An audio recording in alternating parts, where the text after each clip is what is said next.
എന്തായാലും രാജ്യം തെരഞ്ഞെടുപ്പിലേക്ക് നീങ്ങുകയാണ്. എല്ലാ സംസ്ഥാനങ്ങളിലും തെരഞ്ഞെടുപ്പ് പ്രചരണ പരിപാടികളും സ്ഥാനാർത്ഥി നിർണയവുമായും ഒക്കെ രാഷ്ട്രീയ പാർട്ടികൾ തിരക്ക് പിടിച്ച ചർച്ചകളിലും പരിപാടികളിലുമാണ്.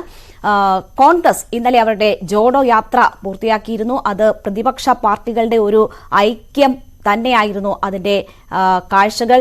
പ്രധാനപ്പെട്ട നേതാക്കളൊക്കെ ആ സമാപന സമ്മേളനത്തിൽ എത്തിയെന്നത് കോൺഗ്രസിനെ സംബന്ധിച്ച് തെരഞ്ഞെടുപ്പിലേക്ക് പോകുമ്പോൾ വലിയ ആത്മവിശ്വാസം നൽകുന്നതാണ്.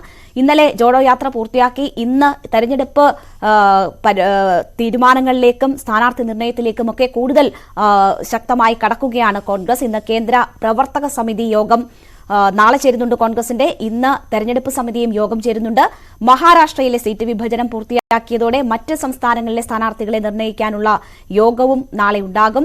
കേന്ദ്ര തെരഞ്ഞെടുപ്പ് യോഗം വൈകിട്ടാണ് ചേരുന്നത്. തെരഞ്ഞെടുപ്പ് പ്രഖ്യാപിച്ചതോടെ സ്ഥാനാർത്ഥി നിർണ്ണയം വേഗത്തിലാക്കാനുള്ള ശ്രമങ്ങളാണ് ഇപ്പോൾ കോൺഗ്രസ് നടത്തുന്നത്. അശ്വിനി, രാഹുൽ ഗാന്ധി വയനാടിന് പുറമെ എവിടെയൊക്കെ മത്സരിക്കും എന്ന ചോദ്യമുണ്ട്.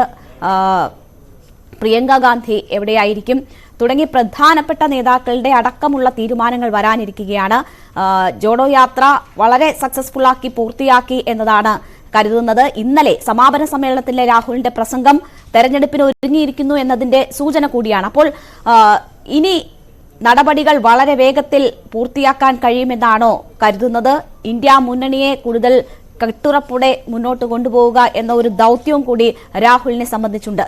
എന്തൊക്കെയാണ് വിവരങ്ങൾ? രേണുക, ഇന്നലെ കോൺഗ്രസ് അല്ലെങ്കിൽ പ്രതിപക്ഷത്തിനെ സംബന്ധിച്ച് വളരെ നിർണായകമായ ഒരു ദിവസമായിരുന്നു. കാരണം തെരഞ്ഞെടുപ്പ് പ്രഖ്യാപിച്ചതിന്റെ പിറ്റേ ദിവസം തന്നെ ഇത്തരത്തിലൊരു മഹാറാലി, അത് നേരത്തെ മുൻകൂട്ടി നിശ്ചയിച്ചൊരു റാലി, അത് വളരെ വിജയപൂർവ്വം പൂർത്തിയാക്കാൻ സാധിച്ചു എന്ന് നമുക്ക് വേണമെങ്കിൽ പറയാം. കാരണം അത്രയധികം ജനക്കൂട്ടവും ഒക്കെ അല്ലെങ്കിൽ ആളുകളുടെ ഒരു വളരെ അധികം സാന്നിധ്യവും ഒക്കെ ആ റാലിയിൽ ഉണ്ടായിരുന്നു. പ്രത്യേകിച്ച് ഈ പ്രതിപക്ഷ നിരയിലുള്ള പാർട്ടികളുടെ പ്രധാന നേതാക്കളെല്ലാം ആ വേദിയിൽ എത്തുകയും ചെയ്തിരുന്നു എന്നത് ശ്രദ്ധേയമാണ്. പ്രധാനമന്ത്രിയെ കടന്നാക്രമിച്ചുകൊണ്ട് തന്നെ വളരെ രീതിയിൽ ഈ ഒരു തെരഞ്ഞെടുപ്പ് പ്രതിപക്ഷത്തിന്റെ തെരഞ്ഞെടുപ്പ് പ്രചാരണം അല്ലെങ്കിൽ തെരഞ്ഞെടുപ്പ് പ്രഖ്യാപനത്തിന് ശേഷമുള്ള ഒരു പ്രചാരണത്തിന് തുടക്കം വിടാനും ഈ ശിവാജി പാർക്കിൽ ഇന്നലെ സംഘടിപ്പിച്ച റാലിയിലൂടെ സാധിച്ചു എന്ന് നമുക്ക് പറയാം. വളരെ പ്രധാനമന്ത്രിയെ കടന്നാക്രമിച്ചുകൊണ്ട് തന്നെയാണ് മിക്ക നേതാക്കളുടെയും പ്രസംഗം എന്നുള്ളതും നമുക്ക് എടുത്തു പറയേണ്ടിയിരിക്കുന്നു. ഇതെല്ലാം മാറ്റി നിർത്തി കഴിഞ്ഞാൽ കോൺഗ്രസ് തങ്ങളുടെ മൂന്നാം ഘട്ട സ്ഥാനാർത്ഥി പട്ടിക പ്രഖ്യാപനത്തിനുള്ള ഒരുക്കങ്ങൾ ആരംഭിക്കുകയാണ്. നാളെ CWCയും അതുപോലെ തന്നെ കേന്ദ്ര തെരഞ്ഞെടുപ്പ് സമിതി യോഗവും ഒക്കെ നാളെയാണ് ചേരുന്നത്. നാളെ വൈകിട്ട് തെരഞ്ഞെടുപ്പ് സമിതി യോഗം ചേരും. അതിന് മുന്നോടിയായി പ്രവർത്തക സമിതി യോഗം നാളെ രാവിലെ 10 മണിക്ക് ചേരും എന്നാണ് നമുക്ക് അറിയാൻ സാധിക്കുന്നത്.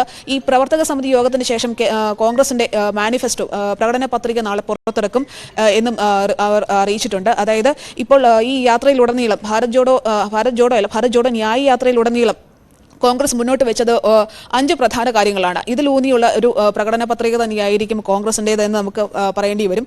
കാരണം ഈ യാത്രയിലെ അവസാന 5 ദിവസം മഹാരാഷ്ട്രയിലൂടെ കടന്നുപോയ ആ ദിവസങ്ങളിൽ 5 ദിവസങ്ങളിലായി 5 ന്യായ് പദ്ധതികളാണ് കോൺഗ്രസ് മുന്നോട്ട് വെച്ചത്. ഇതിൽ ഊന്നിയുള്ള ഒരു മാനിഫെസ്റ്റോ തന്നെയായിരിക്കും കോൺഗ്രസ് നാളെ പുറത്തുവിടുക.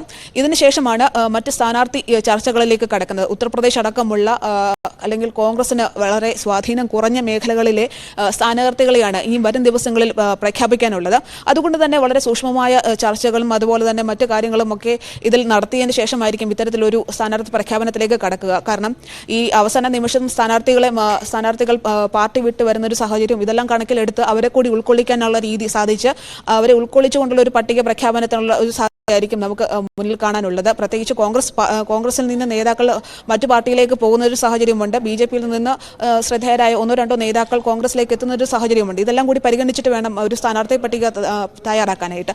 അതുകൊണ്ട് തന്നെ ഇതെല്ലാം പരിഗണിച്ച് അത്തരത്തിലുള്ള അല്ലെങ്കിൽ കോൺഗ്രസിന് ഉറപ്പുള്ള സീറ്റുകളിലെ സ്ഥാനാർത്ഥികളെ ആയിരിക്കും ഈ വരും ദിവസങ്ങളിലും പ്രഖ്യാപിക്കുക. പ്രത്യേകിച്ച് 1ാം ഘട്ടത്തിലുള്ള സ്ഥാനാർത്ഥി നിർണ്ണയം പൂർത്തിയാക്കാനായിരിക്കും കോൺഗ്രസ് പ്രധാനമായും ശ്രമിക്കുക. കോൺഗ്രസിനൊപ്പം തന്നെ ഇന്ന് BJPയുടെ തെരഞ്ഞെടുപ്പ് സമിതി കോർ കമ്മിറ്റി യോഗം ചേരുന്നുണ്ട്. പ്രത്യേകിച്ച് ഉത്തർപ്രദേശിന്റെ കോർ കമ്മിറ്റി യോഗമാണ് ഇന്ന് ചേരുന്നത്.